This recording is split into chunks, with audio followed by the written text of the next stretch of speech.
lifetime is given to more than 20 elite students from across the valley. They'll be among the first group of Texans to go to NASA to participate in a one-of-a-kind program. News 4's Irma Chapa explains in tonight's Class Act. 3, 2, 1. The countdown is on to April. It won't be an aircraft like this, but more than 20 Valley students will be learning what it is like to go up into space in NASA's KC-135A reduced gravity aircraft. It'll happen during a week-long trip to the Johnson Space Center in the spring. I was surprised and I'm very excited. I never dreamed that I would be picked for something like this. Ricky Prey is one of 24 Region 1 students chosen to take part in Fly High Class of '99, an innovative NASA program aimed at urging students to consider a career in the field of science and technology.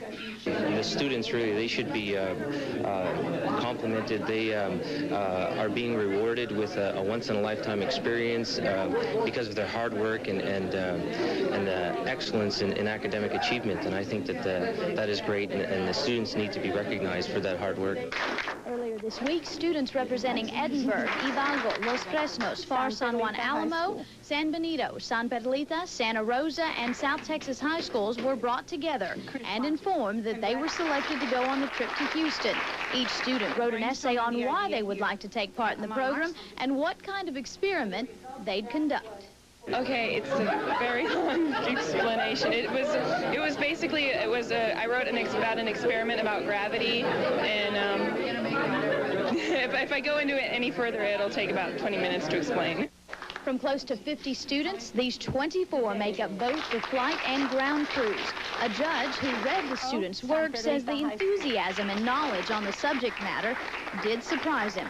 I'm from the Rio Grande Valley, and it's just real hard to imagine that these type of students really exist in this type of, anywhere else in the United States, they would think, cactus and rattlesnakes, okay? Not so. These kids are just real intelligent. They've been taught well by probably some of the better teachers in the country, so yeah, I'm real proud of them. Yeah. With a room full of class acts, Irma Chapa, News 4. And hold on to something, Valley. The Zero-G journey begins tonight in a special top-of-the-class series called Riding the Comet. That's coming your way later only on Team 4 News at 6. Students experience zero gravity. It's true. We'll tell you about it right after the break. Stay with us.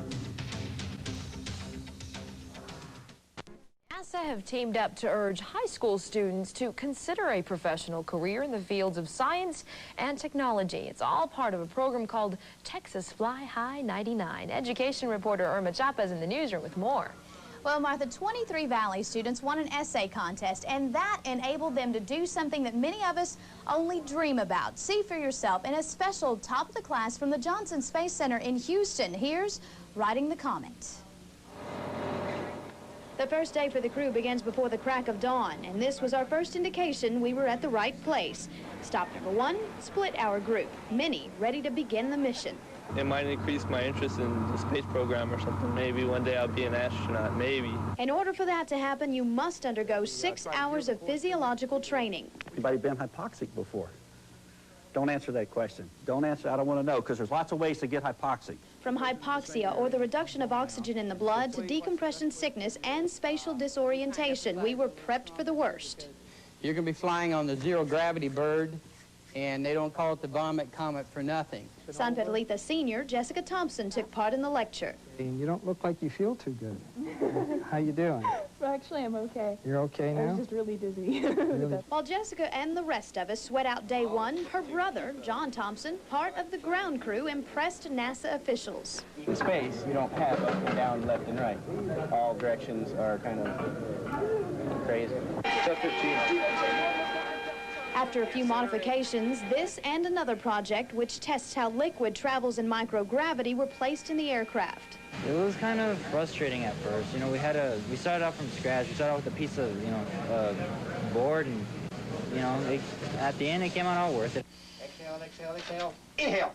Day one for the ground crew was over. Meantime, the flight crew was in the altitude chamber, which put the lesson on hypoxia and its symptoms into perspective. How many do we want to get? How many symptoms? Well, 3 at the most. 12 hours later, it was time to suit up for the Zero-G journey. Well, it looks like everyone is suited up, and I'm a little bit nervous, but we are ready to roll. So, without further ado, we're going to talk to the pilot just a few minutes about some of the things we're going to be experiencing aboard the KC-135A. As soon as we get to the zero-G part, why, you'll be weightless, which is an entirely different world. The feeling is really hard to understand, and trust me, you can take it from me. I get dizzy just thinking about it all over again. You'll see in part 2 tomorrow. With the top of the class from the newsroom, back to you. Well, the sneak peek we got of your video. Part 2 of our series, Riding the Comet, continues tonight, so don't you move. I must warn you, though, you may get a little problem. I can do that. Riding the Vomit Comet, ooh, that's another story. But regardless, we could not pass up the opportunity. From Ellington Field in Houston, here's part 2 of our top-of-the-class series, Riding the Comet. This is going to be one of the most exhilarating experiences you've ever had. This is going to be an experience you're going to be able to tell your grandkids. Dr. Logan's role, making sure we're safe, but most importantly, handing out Scopdex, a drug which controls nausea, because everything on that aircraft floats, okay? We don't want to see it again. What'd you eat this morning? Biscuit. I didn't eat anything. Ricky, what'd you eat? Yogurt, fruit, and muffin and donut. Do you have your barf bag ready? No, not yet. I'm not going to need it. We'll see about that. Okay, the consent forms are signed and it's time for a group shot before climbing aboard. Headed to the skies above the Gulf, we're strapped in, but once out of harm's way, we experience what's called a parabola, or the time of zero G. Sort of an ironic experience. We're doing this on April the 13th. This is the anniversary of Apollo 13's mission in which an astronaut proclaimed, Houston, we have a problem. Well, Valley, from this junior astronaut on Team 4, we have no problems to report. It's an exhilarating experience, but it makes it a little bit difficult to be pushing buttons and to be looking through lenses and whatnot, which was what the students were required to do. Well, it's kind of hard to actually work on a project when your stomach is a little queasy. It's all right, it's all right. Dominic DeLuna worked on his project alone for most of the ride because everyone on his team got sick, including the guy who said he wouldn't. I got sick at about the 7th or 8th one, but I lasted until the 20th, and then I had to go sit down. Anthony Zamora, however, adapted well to the new environment, just like Superman. It was an experience of a lifetime. I mean, we got to float around for 30 seconds about 40 times, and we got to do a lunar from the moon and from Mars. Going up the 2 Gs was kind of hard on the body, made you feel real heavy, but the weightlessness was just incredible. After the wild ride, we gathered round for a memorable picture. Notice the bag Dr. Logan is holding. Well, they really don't call it the Vomit Comet for nothing. Well, I can just put it to you this way. I've never been so sick in my entire life and had so much fun at the same time. Would I do it again? I'll get back to you on that one. With the top of the class for Team 4, I'm Irma Chapa. Now we know why it was so unforgettable. Thanks, Irma. The Texas Fly High 99 program is sponsored by the Region 1 Service Center and NASA, and the opportunity will be given to another group of local high schoolers in the year 2001. You're watching